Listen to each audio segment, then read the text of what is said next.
Taxi Chronicles. Hi, this is Taxi's Chronicles. I'm your host, Simon Rushton. Today we have a guy all the way from Slovakia, and I actually thought he was an IT person, but it turns out there's a lot more to him than that. Music, studios, and various other things. But anyway, we're going to pass him over to him just to hear his story. So, Jacob. Hello, mate. So tell us about your brief history. Well, it's really simple, to be honest. Like, take it this way. Like, every job I do until now, it's basically on the creative side, as we talked before. But I mean, yeah, I used to do music. I was a singer. I started on a guitar when I was 10.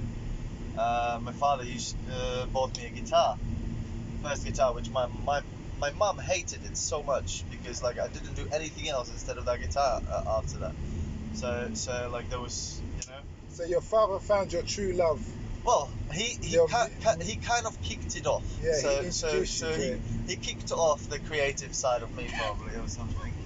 But yeah, so since then, like we started a studio, and then I found out like it's much easier because we were doing metal music. Metal music, like metal, and then it goes to hardcore thrash metal. Like it gone way too far, to be honest. Sometimes I'm thinking about it, like it's really dark music, the last songs what we did. But yeah, anyway, so what I can say about that is I don't know, like it's like I become a singer after that. So we started a songs like that. That's kind of like this the producing thing. What I was doing. You sing. You play the guitar. Yeah. Then when we opened the studio after that, like after a couple of years of actually doing the music a lot, like a lot more. Basically, it was my full-time job kind of. So it's paying the rent. It's paying what you. Yeah, it was paying my rent and studio's rent. So. Okay, that's good. So you must have been. What's the name of the company? You still have it? It was Pulp Studios. Pulp Studios. So now it's Pulp Studios. It was like I started it with my friend. Okay, and it's still yours. And he no. Oh, okay. It was before, and then when I left, basically when I decided to leave the country, I left to Australia. So okay. So I just no, because my friends basically told me about this thing, like, oh, I'm going to Australia, like I'm gonna change my life if I don't go now. I'm never gonna do it, because like like when you reach 30 or like you become older, start making more serious decisions. Yeah, you get to the point that it's like, oh, okay, I am not going to travel the world anymore probably because I am either too old or I have 2 kids. So you get to the point that's like you cannot do what you could do between the 20 and 30. So yeah, I sit on a plane to Australia. It took me 1 month to get visa and everything, and it was kind of cool. Like like when you I get on the plane and it was -3 in Vienna airport. I get off the plane, there's 32 degrees, and it was 12 o'clock in the night. Where is this, Australia? Yeah, in Sydney. Sydney, okay. Like, it was disgustingly hot, and disgustingly, okay. No, like for me it was disgustingly hot because to your system. No, it was October for me, so my body was set up as like, oh, it's gonna be even colder and colder and colder, and then you get to the country which actually the summer is kicking off, so it was kind of like a shock. It's like, oh wait, like I had summer this year already. What's going on? Did you travel much before that? Not really. Like we were touring with the band. I was touring with other band as well, as a roadie when I was young, and we were doing like a southeast European tour, which goes like Bulgaria, Romania, Romania, Bulgaria. So you never went below the equator. Sorry? You never went below the equator before Australia? No, I didn't. I was always around Europe usually. So Okay. because I have a family in Canada, so when I was 13, my mother and me, we went for a month to Canada, to Vancouver.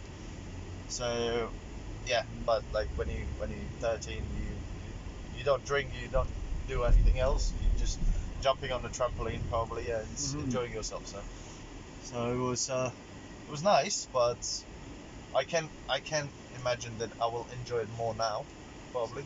So what you're saying is that you left Slovakia to Yeah.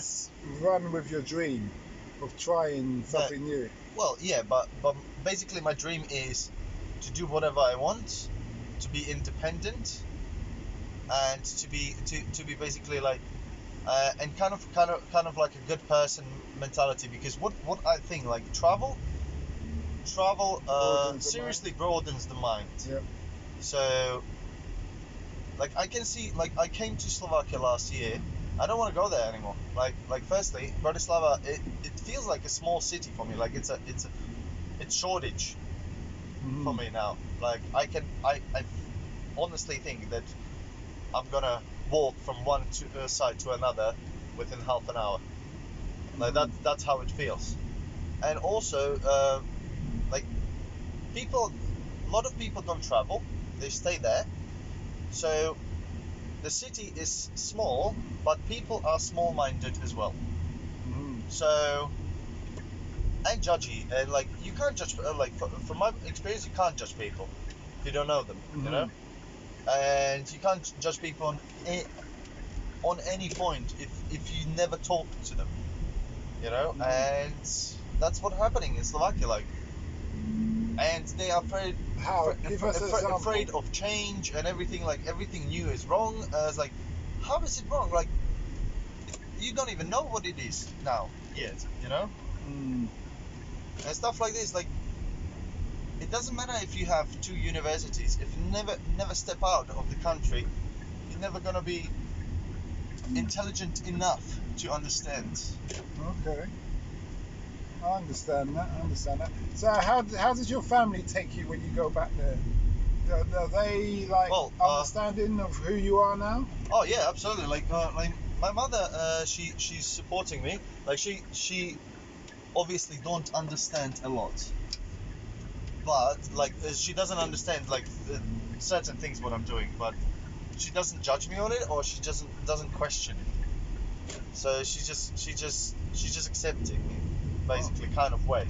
Yeah. You know, it's like as soon as you don't know, like I can explain, but she doesn't say no. Like if like she's like if it works, whatever. You're living life. Yeah. And in life there be some errors, but as long as you learn and move on. Exactly. Because as soon as you don't make a mistake, you don't know how to get out of it. You know, like you don't know how to predict it, to not make it again.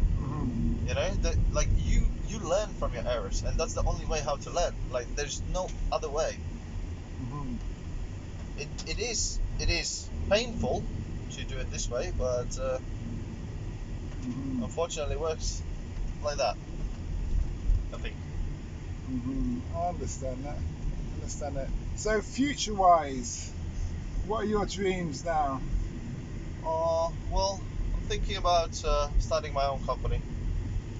Probably, like I found myself, because like I'm kind of like a mad scientist thing in my bartending world, because like obviously like I'm a bartender since I was in Australia, and I got into it quite well, and I did a couple of competitions, and I like the fact that the to play with flavors, clarifying things, like for example having I don't know, Bloody Mary looks like water, but the same taste.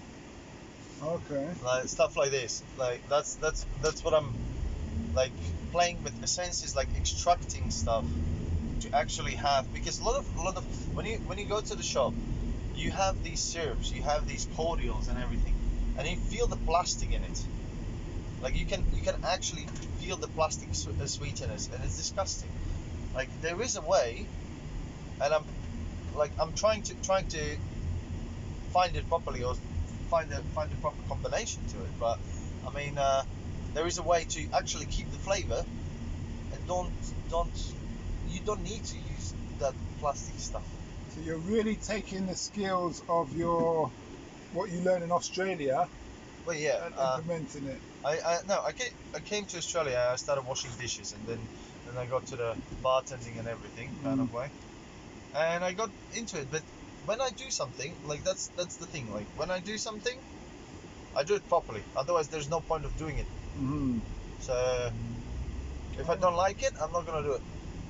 That's good. I like that principle. Don't do anything if you're not going to do it properly. Yeah, like there's no point of doing it if you don't do it properly. Yeah, it also kicks in with your self-respect and pride. Yeah, exactly. Because your mental health is gonna be much more improved as well. Mm-hmm. The way that you're gonna have your confidence. Your confidence, like you have the knowledge. You're gonna have the knowledge because to do something properly, you have to understand how to do it, and you have to understand what's the basics of it. So you have to gather some knowledge to actually use it afterwards. So that gives you a little bit more confidence as well and everything. So I think just doing something is not just oh yeah, I'm gonna do it tomorrow, and I'm gonna be the best one. You have to, yeah, like there is connected things like you have to do knowledge, you have to invest the time. You you have to understand that you're not gonna make that much money, but like you see that there is other value to do this. Like for example, you have a good mentor but shit pay, but he's gonna teach you so much stuff. So yeah, you're getting So you understand there is other value than just money in there. Yeah. So There's something more than value than more valuable than money. Yeah. Because books are not gonna every time teach you everything. Yeah. Because you read somebody's experience, but like it's better. Like every time you text or every time you read something, like it's just words on the paper or on the screen, but you don't see you don't see the interaction, like the human interaction, which actually explains more and makes you more understand more than like certain things, for example. So when you're learning something, it's more understandable when you personally learning it instead of actually reading just about it. Okay, that's good. So I noticed how the bar, the music, it all comes in together.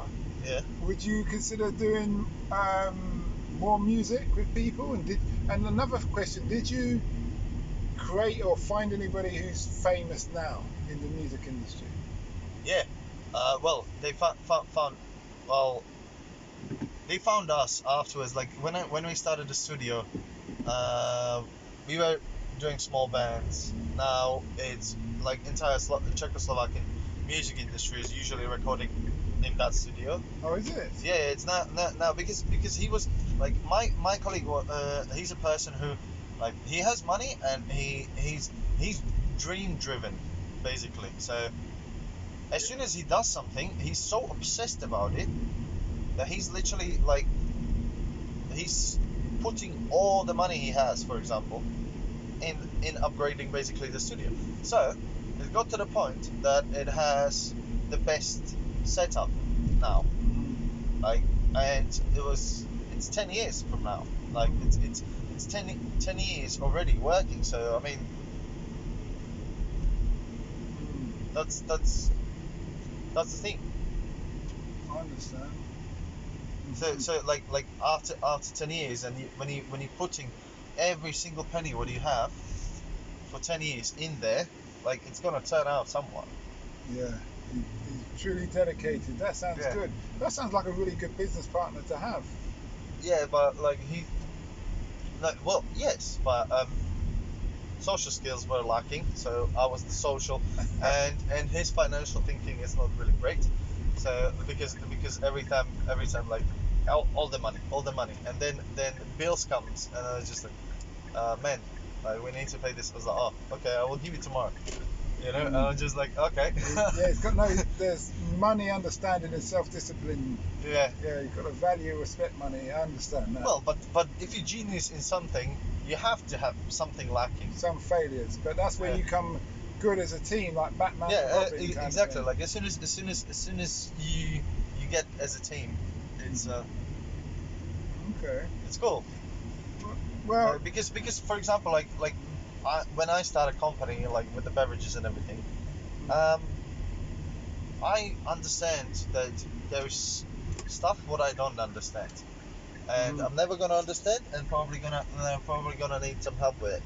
So I either get to the business with somebody, or I'm gonna have to contract somebody for it. yeah, I You know, so understand that. because that's how it is. So what's the name? Have you named this bar that you're going to be opening? This drinks? No. It's more like beverage company. So like the bar, the bar is not gonna be happening yet. But what's the name of the beverage company? But I didn't. You haven't decided yet. No. Like the name is not that important yet. Okay. Like I'm working on everything. I only asked because What is gonna be doing it. when this podcast goes out, this episode goes out, if somebody wanted to find you, do business, they could have found you.